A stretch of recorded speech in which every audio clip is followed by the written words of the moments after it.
کہ دوسرے کے مسلک کو چھیڑنا نہیں ہے اور اپنا چھوڑنا نہیں ہے. مسئلہ آپ کے ساتھ یہ ہو رہا ہے کہ دوسرے کو چھیڑ بھی رہے ہو اور اپنا چھوڑ بھی رہے ہو, دونوں الٹے کام کر رہے ہو. ایک طرف بحث کر رہے ہوتے تم ایسے اور دوسری طرف وہی بنے ہوئے ہوتے تھوڑے دنوں میں جا کے. ہاں وہ بتا رہا ہوں وہ نظر و نیاز والی نہیں, وہ سب کو پتا ہے. ہاں ایسی دعوت نہ ہو جس میں بدعت کی تائید ہو. تو آپ جو کر رہے ہو نا وہ یہ کر رہے ہو دوسرے کو چھیڑ بھی رہے ہو, جس سے ملک میں بدامنی پھیل رہی ہے. تقریریں سنو, شیعہ ایسے, بریلوی ایسے, دیوبندی ایسے, اہل حدیث ایسے. تقریروں سے کیا پھیل رہی ہے؟ نفرتیں. اور پھر محرم میں آپ خود شیعہ بنے ہوئے ہوتے ہو, ربیع الاول میں آپ گرین چینل بنے ہوئے ہوتے ہو, اور رمضان میں آپ وائٹ چینل بنے ہوئے ہوتے ہو.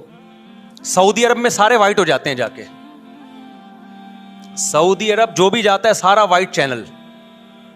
پیغمبر کی قبر پہ کوئی دھمال نہیں, کوئی قوالیاں نہیں. وہاں کھڑے ہوں گے, تمیز سے سلام پیش کر کے آگے نکل جائیں گے. وہاں کوئی چیخو پکار نہیں. وہاں جا کے سارے کیا ہو جاتے ہیں؟ وائٹ, کیونکہ وہاں حکومت کا ڈنڈا ہے. ٹھیک ہے نا. تو گورنمنٹ کے پاس تو یہ اختیار ہے بھائی ڈنڈا چلائے, ہمارے پاس یہ اختیار نہیں. ہم تو تمیز سے بات کریں گے, سمجھائیں گے, محبتیں پھیلائیں گے. کیونکہ جب عوام ڈنڈا چلاتی ہے تو اس سے اصلاح کم اور فساد زیادہ ہوتا ہے. تو میں بار بار کہہ رہا ہوں بھائی دوستیاں رکھو, کوئی دفتروں میں شیعہ سنی لڑائی نہ ہونے دو, یہ غلط ہے. محبتیں پھیلاؤ لیکن مسلک کو چھوڑنا نہیں ہے.